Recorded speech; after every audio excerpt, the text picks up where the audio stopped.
Satreskrim Polres Karawang, Jawa Barat menangkap 4 pelaku pengeroyokan terhadap anak disabilitas yang terjadi di wilayah Cilamaya, Karawang, Jawa Barat. Korban dikeroyok massa saat dituduh maling hingga mengalami luka di bagian wajah dan meninggal dunia.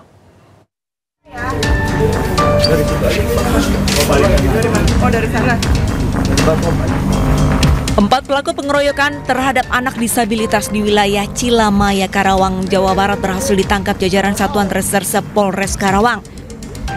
Keempat pelaku mengeroyok korban yang merupakan anak disabilitas karena mengira korban melakukan aksi percobaan pencurian di salah satu rumah warga sekitar Cilamaya Wetan. Akibat dikeroyok, korban mengalami luka parah di bagian wajah dan koma selama 7 hari hingga akhirnya korban dinyatakan meninggal dunia.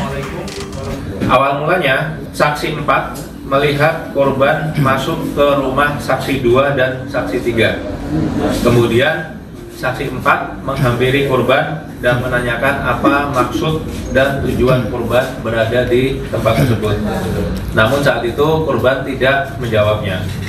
Kemudian, saksi 4 memanggil saksi 2 dan saksi 3, dan saksi 2, saksi 3 tersebut keluar dari rumahnya dan tidak mengenali siapa korban saat itu.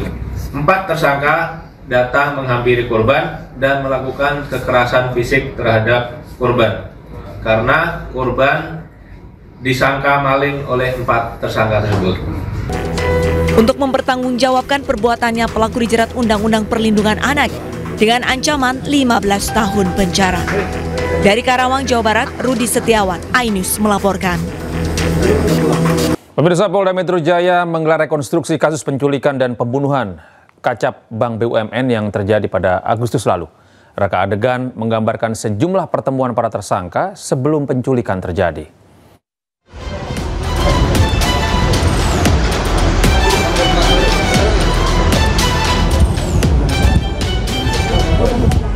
Di Treskrimum Polda Metro Jaya menggelar rekonstruksi kasus penculikan dan pembunuhan yang dialami Kacap Bank BUMN Muhammad Ilham Pradipta. Rekonstruksi digelar di pelataran sekitar gedung di Treskrimum Polda Metro Jaya serta dihadiri polisi militer, pihak kejaksaan, keluarga korban, serta LPSK. Para tersangka yang jumlahnya lebih dari 10 orang itu dijaga polisi dan bergantian memerankan adegan. Salah satu adegan saat 4 pelaku berada di sebuah kafe di kawasan Kota Cibubur. Ada tersangka Dwi Hartono, Muhammad Nasir, Johannes Joko, dan Antonius Aditya. Para tersangka tergambarkan tengah melakukan pertemuan untuk membahas soal penculikan terhadap korban, bahkan penyerahan uang dan data-data korban. Pemirsa, berhati-hatilah ketika Anda sedang memarkirkan kendaraan. 4 bocah yang sedang asik bermain di area penitipan mobil warga terlindas mobil yang hendak parkir di kawasan Cipinang Besar Selatan, Jatinegara, Jakarta Timur. 2 di antaranya mengalami luka serius dan dilarikan ke rumah sakit.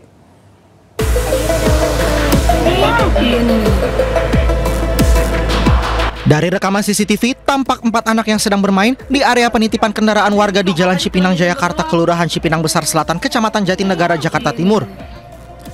Saat keempatnya asyik bermain, tiba-tiba sebuah mobil masuk. Pengemudi yang diduga tidak melihat ada anak-anak dalam posisi jongkok tetap melajukan kendaraannya hingga keempat anak itu tertabrak. 2 di antaranya sempat terlindas dan mengalami luka serius. Korban langsung dilarikan ke rumah sakit untuk menjalani perawatan. Ada 2 dari 4 orang itu. Lukanya pada bagian apa itu? Kalau yang satu perempuan itu yang agak besar itu dia luka di bagian sini kalau nggak salah. Lecet. Terus sama yang kecil itu yang kelindes itu usia 4-5 tahun kalau nggak salah. Yang saya tahu. Itu langsung dibawa ke rumah sakit Bunda Alia. Ya. Untuk kondisi sekarang gimana? Kalau untuk sekarang mungkin masih dalam perawatan ya, karena yang satunya masih agak kritis kondisinya. Kasus ini berakhir secara kekeluargaan karena pengemudi bertanggung jawab dan siap menanggung biaya pengobatan para korban. Meski begitu, insiden ini banyak menarik perhatian warga lantaran videonya viral di media sosial. Dari Jakarta, Rizky Falufi, iNews melaporkan. Pemirsa, diduga sakit hati karena gaji telat dibayar, seorang pekerja bangunan nekat mencuri 12 sak semen dan 10 batang besi milik bosnya.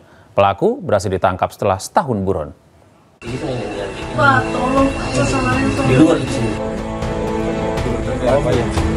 Tim Jatendras Polres Maros dibantu Resmo Polsek Panakukang menangkap seorang pria berinisial SU, usia 39 tahun, pelaku pencurian material bahan bangunan di Kecamatan Cenrana, Kabupaten Maros, Sulawesi Selatan.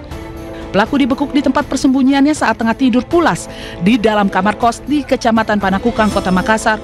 Dan di waktu yang bersamaan, istri pelaku yang berada di dalam kamar mendadak kaget dan menangis saat melihat suaminya ditangkap petugas kepolisian. Pak, tolong kesalahan Di luar di sini. Pak, kesalahan suami.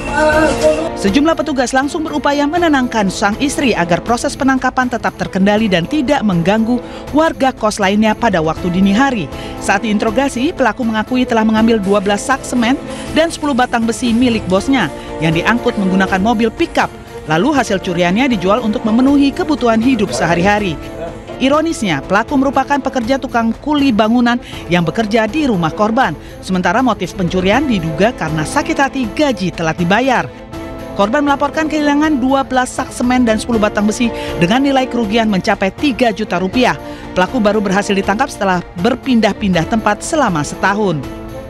Apa jenis bahan bangunan yang diambil? Ada diantaranya besi 12 inci sebanyak 4 batang, besi 8 inci sebanyak 10 batang, dan semen dengan berat 40 kg sebanyak 10 sak. Ini pekerja di situ Pak atau gimana Pak? Ya betul, pekerja di situ. Akibat perbuatannya, pelaku kini ditahan di Mapolres Maros dan dijerat pasal pencurian dengan ancaman hukuman maksimal 7 tahun penjara. Pemirsa, seorang pria diduga mengalami gangguan jiwa mengamuk dan melukai 13 orang. Warga kemudian menangkap dan menganiaya pelaku hingga babak belur. Warga menangkap dan menganiaya seorang pria pengidap gangguan jiwa di kebun desa Cirama Hilir, Purwakarta, Jawa Barat. Warga emosi karena sebelumnya pria ODGJ ini mengamuk dan membacok 13 orang.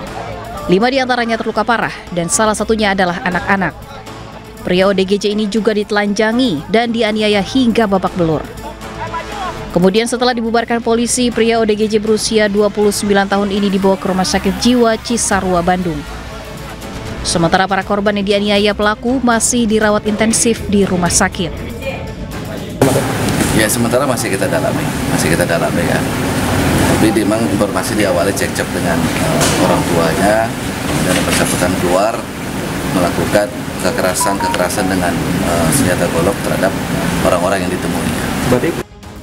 Petugas rumah sakit dan polisi menghimbau jika ada anggota keluarga terindikasi mengalami gangguan kesehatan mental, sebaiknya segera ditangani ahli dengan dibawa ke fasilitas kesehatan terdekat.